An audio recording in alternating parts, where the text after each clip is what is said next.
Hey everyone, welcome back to the M&R Show. I'm Ron. We see Malcolm is out on the road, but I got my boy Alec here from Sports Talk 319. Today we're going to be talking QBs after the combine. And has your list even changed, Alec? It has, but it hasn't. Now, the top five that I give you right now, it's going to be a lot different than what my genuine top five would be. Yes. Only because, disclaimer, Matt Corral did not test. I would still put him in my top five just based off the talent and the production that I seen while he was at Ole Miss. Unfortunately, like I said, he didn't test. His interviews weren't, they weren't that extravagant as many people wanted them to be. So we'll have to see just how much that really impacts his draft stock. But, nonetheless, my number one quarterback has not changed. We are still with Malik Willis as my QB1. I personally think he had the best combine. I really liked what he showcased, not only at the combine, but at the Senior Bowl as well. Oh, yeah. I don't understand, just while we're on the Malik Willis topic, I don't understand where this whole I'm surprised that he understands how to run an offense, gimmick came from. Yeah, that's just blatant racism without saying. Personally, blatantly. This is the same gimmick that Lamar had to go through. And I'm honestly tired of it. I'm genuinely tired that dual threat quarterbacks and people that, they feel should move over to a different position, running back, wide receiver, whatever the case may be. That's why he didn't run. That's exactly why he didn't run. And I don't blame him. I don't blame him for not running at all, because I wouldn't want to hear, oh, well, did you think, maybe you can play running back? You could play. I'm pretty sure somebody with the athletic capacity of Malik Willis understands that, yes, he can play running back. Yes, he can play wide receiver. Yeah, he can do whatever he wants. Genuinely wanted to. Yeah. But that's not what he's at the combine for. The same way Lamar wasn't at the combine to test for anything else other than a quarterback. So Malik Willis is still my QB1. Like I said, I couldn't even believe what I was reading from some of these scouts and, other guys that are coaches that are talking about, oh, well, I'm surprised that he was able to read the offense. He's dual threat for a reason. He knows how to read, run, and operate very well. I've said it not only on this show, but I've said it on Mo's Up in Flames show.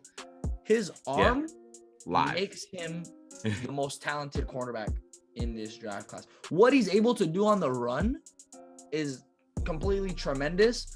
I might get a lot of heat for it, but everybody knows how long I've been rocking with Lamar Jackson. I've been with him since Louisville, but I feel like Malik Willis was a more talented Lamar Jackson when it came to arm talent and throwing on the run. When it comes Lamar's to gotten running, better, but he didn't start off as good. Because when it comes to running on the football field, I still think Lamar is the most slippery quarterback I have ever genuinely laid my eyes on. I didn't get to watch Vic in college, guys, at all.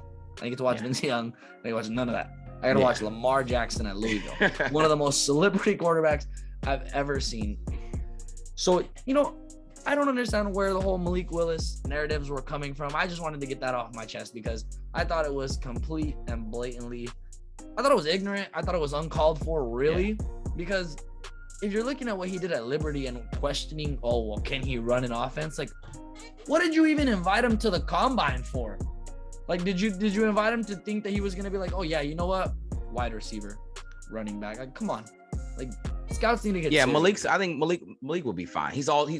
Before you even move on to your number two, he's also my QB1. So we can get out of there. He's my one as well.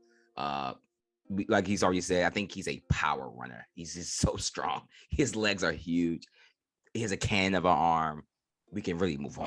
He's QB1, and I think he has the highest ceiling. My list is going to be based on ceilings too. He has the highest ceiling. I think I have any quarterback. But who's your number two? Number two, I did kind of this based off just what they did at the combine itself. Yeah. Number two, I put Desmond Ridder. I know how to had him a little bit lower on my genuine top 10 list. Yeah. But I felt like at the combine, he showed the most improvement, really. He kind of opened up the most eyes. He had a lot of teams going, okay, well, he is a top 10, top 5 QB. Yeah, for sure. There's a lot of people, they had him in the top 10. They weren't giving him that top 5 respect because, they were saying, well, he's at Cincy. He just came off an undefeated season, which I thought was completely tremendous. Now, a lot of credit does go to the defense that they had, but to put up points on the board, you got to have a quarterback, and he's a natural leader. You know, I've ranted and raved. Like I said, I loved his interviews. I love the confidence that he displayed within himself. He, like you said, he has this charisma to him. He has this swagger to him that when he just comes to the football field, you just know that Desmond Ridder is there. Yeah, visor, ready to go, must-see TV. He's really shown it all. He's put a school that was okay historically and made him in the college football playoff. Now we know what happened there, but we know what his quote is. I got to on the field and my ball's gonna getting batted down. Like every time he threw a pass, it was getting hit down because those were NFL. Oh yeah, literally. Yeah. You know, so everybody knew going into that game. Everybody knew, you know, it was going to be an underdog story, Cinderella story if Cincinnati somehow pulled it off. But everybody knows those are NFL-ready players over there. Yeah. But at number 3, I felt like a lot of scouts were questioning this quarterback's ability.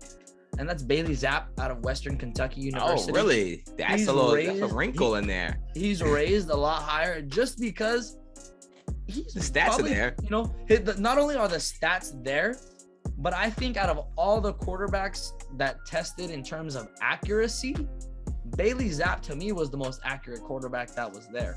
There were guys that were showing off some strong arms, you know, guys were throwing deep passes, bullet throws.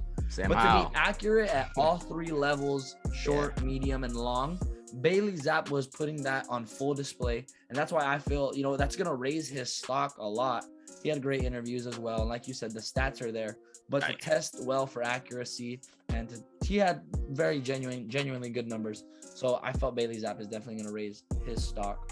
All right. Number 4, I guess he's in the same spot, really. I don't think he's moved from the top 10 or in this top 5. But Kenny Pickett, this is one of those guys that I, you know, real balancing out on how I really feel about Kenny Pickett. He showed very good touch. He showed that he was NFL ready. He's another quarterback that has been gone on to say that he's NFL ready. I don't know what it is about this whole little swag. Small, not only that, but I know a lot of people were saying that he tested with small hands. I'm not too sure like what the whole thing was with that. Yeah, those memes were legendary. There's been other guys, like I see guys like Drew Brees. I didn't even know that Drew Lock tested for small hands, by the way. We should have known.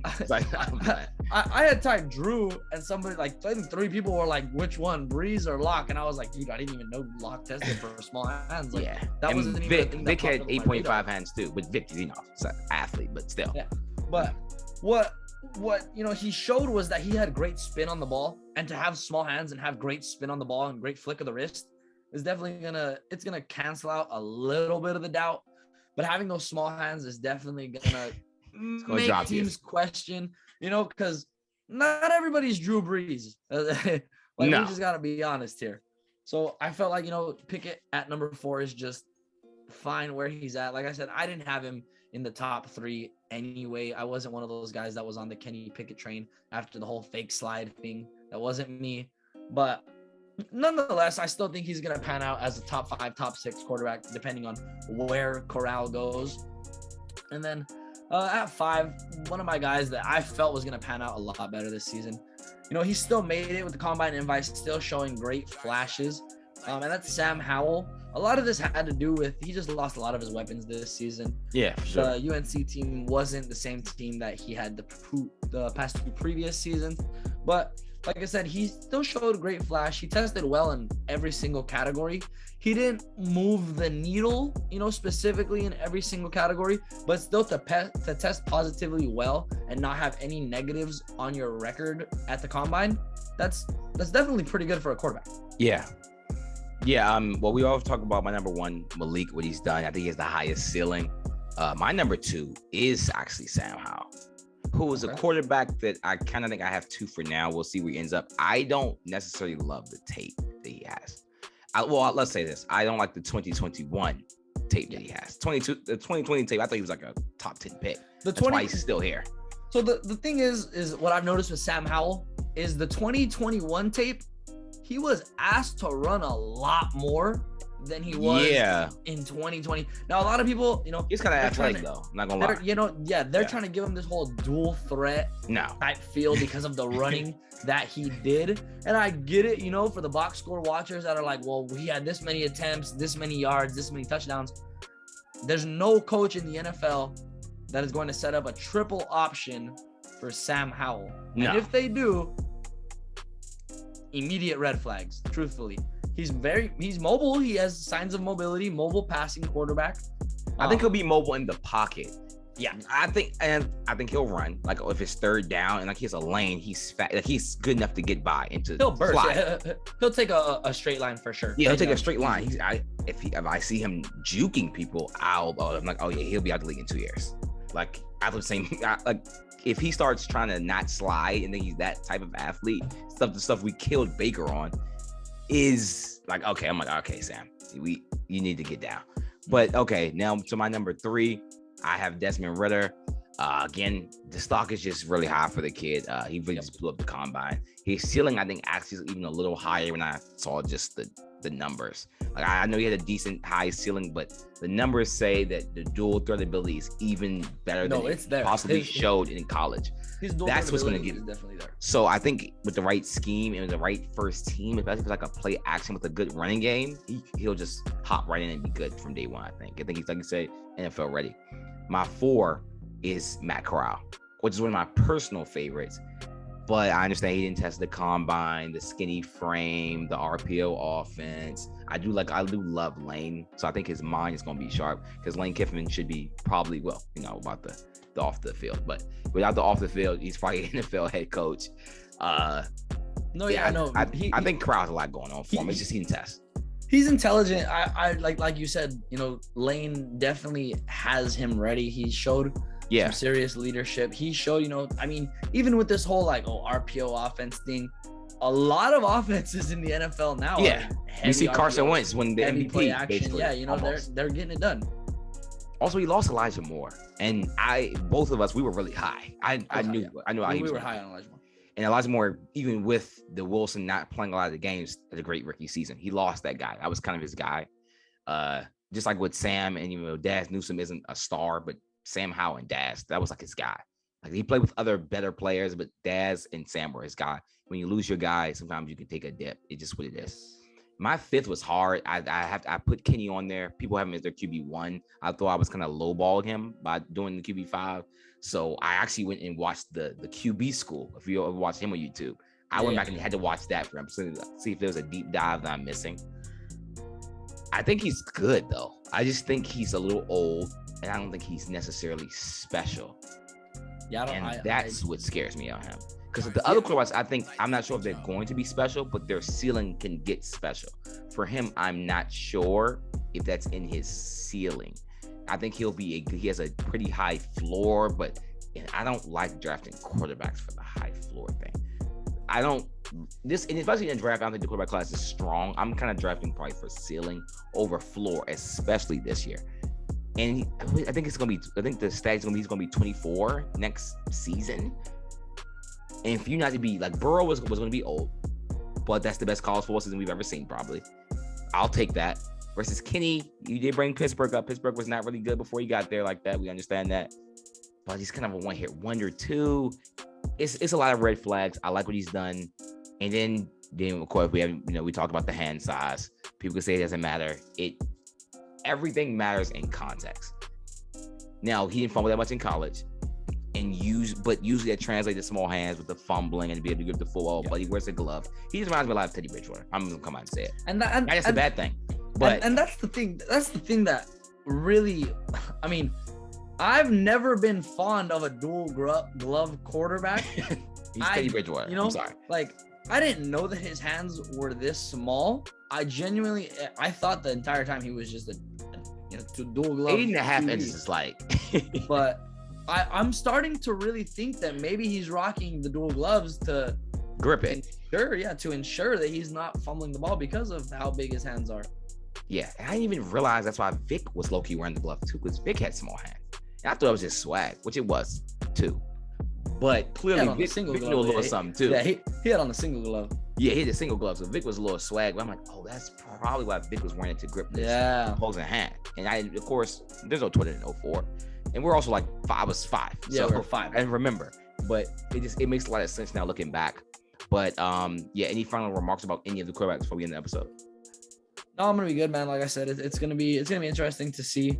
Matt Corral is gonna be that wild card factor that's gonna play a part in where these top 5 quarterbacks go.